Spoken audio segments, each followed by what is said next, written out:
ഇന്നത്തെ കാലത്ത് ഞങ്ങളൊരു സംരംഭങ്ങൾ വലിയ വിലയുള്ളതാണ്. കാരണം നമുക്ക് പുറത്തുനിന്ന് വരുന്ന പച്ചക്കറികളാണ് നമ്മളുടെ ജീവിത രീതിയെ തന്നെ മാറ്റുന്നത്. പല അസുഖങ്ങളും വന്നിട്ട്. അപ്പോൾ വിഷ ചെയ്ത ഒരു പച്ചക്കറി അല്ലെങ്കിൽ എന്ത് ഉൽപ്പാദിപ്പിക്കുകയാണെങ്കിലും ഒരു നല്ലൊരു കൂട്ടായ്മയാണ്. ഈ ഒരു സംരംഭം വളരെ വിജയമാകട്ടെ എന്ന് മാത്രം പറഞ്ഞുകൊണ്ട് ഞാൻ ഉദ്ഘാടനം ചെയ്തു. ആലംകോട് കൃഷിഭവൻ പരിധിയിലെ 3-ാം വാർഡിൽ കക്കിടിപ്പുറം പാടശേഖരത്തിൽ സിദാൻ JLG ഗ്രൂപ്പ് കൃഷിക്കൂട്ടത്തിന്റെ നേതൃത്വത്തിൽ തണ്ണിമത്തൻ കൃഷിക്ക് തുടക്കമായി. ഗ്രൂപ്പിലെ അംഗങ്ങളായ സുബൈദയും സംഘവും ചേർന്ന് ആരംഭിക്കുന്ന തണ്ണിമത്തൻ കൃഷിയുടെ വിത്ത് നടീൽ ഉദ്ഘാടനം വാർഡ് മെമ്പർ സത്യൻ കോട്ടയിൽ നിർവഹിച്ചു. പരിപാടിയിൽ തണ്ണിമത്തൻ കൃഷിയുടെ ശാസ്ത്രീയ രീതിയും പരിചരണ മാർഗങ്ങളും അസിസ്റ്റന്റ് കൃഷി ഓഫീസർ മനോജ് CP വിശദീകരിച്ചു.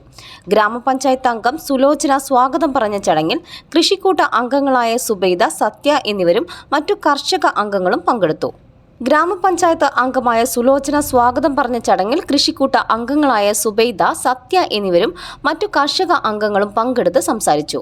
പ്രദേശത്തെ കാർഷിക മേഖലയെ ശക്തിപ്പെടുത്തുന്നതിലും കർഷക സ്ത്രീകളുടെ പങ്കാളിത്തം വർദ്ധിപ്പിക്കുന്നതിലും ഈ കൃഷി ഇടപെടൽ ശ്രദ്ധേയമാണെന്ന് ചടങ്ങിൽ അഭിപ്രായപ്പെട്ടു. CNTV ചങ്ങരംകുളം.